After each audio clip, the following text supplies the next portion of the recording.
இந்த சமுதாயத்துக்கு துரோகம் செய்த திமுக முதலமைச்சர் ஸ்டாலின் அவர்கள்,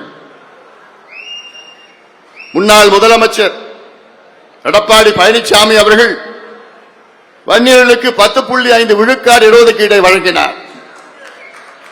எனக்கு ஒன்னே ஒன்னு, அதுல ஒரு மாதத்திற்கு முன்பு வழங்கி இருந்தார்னா இன்னும் நல்லா இருந்திருக்கும். இந்த சட்ட சிக்கல் எல்லாம் வந்திருக்காது. கடைசி நேரத்தில் வழங்கியது. ஆனாலும் அவர் வழங்கியிருக்கின்றார்கள். அதன் பிறகு வந்த திமுக வேண்டுமென்று இவர்களே கிளப்பிவிட்டு ஒரு சிலரை நீதிமன்றத்துக்கு அனுப்பிவிட்டு, நீதிமன்றத்திலே திமுக சரியான முறையில் அந்த வாதங்களை வைக்கவில்லை. அதனால்தான் இங்கே சென்னை உயர்நீதிமன்ற மதுரை கிளை இந்த 10.5 விழுக்காட்டை ரத்து செய்தது. ஆனாலும் நாங்கள் உச்சநீதிமன்றம் சென்றோம். உச்சநீதிமன்றத்தில் இருக்கின்ற நீதிபதிகள் தெளிவான தீர்ப்பை கொடுத்தார்கள். தமிழ்நாட்டில் வன்னியர்களுக்கு உள்ஒதுக்கீடு கொடுக்க எந்த தடையும் கிடையாது.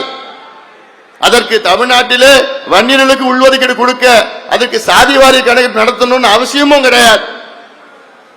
இருக்கின்ற தரவுகளை சேகரித்து நியாயப்படுத்தி நீங்கள் வன்னியர்களுக்கு உள்ஒதுக்கீடு கொடுக்கலாம் என்று உச்சநீதிமன்ற நீதிபதிகள் தெளிவான தீர்ப்பு இருக்கிறது. அந்த தீர்ப்பு வைத்துதான் நாங்கள் முதலமைச்சர் ஸ்டாலின் அவர்களை பலமுறை சந்தித்தோம். ஒவ்வொரு முறையும் சந்திப்பில் நிச்சயமா நான் தரேங்க, உச்சநீதிமன்றம் சொல்லிட்டாங்க, தரேன் ஏமாத்திட்டு கடைசி நிமிஷத்தில் கழுத்து அறுத்துட்டார். அதனால இதெல்லாம் மன்னிக்க முடியாத குற்றங்கள். நீங்கள் தயார் நிலையில் இருங்கள்.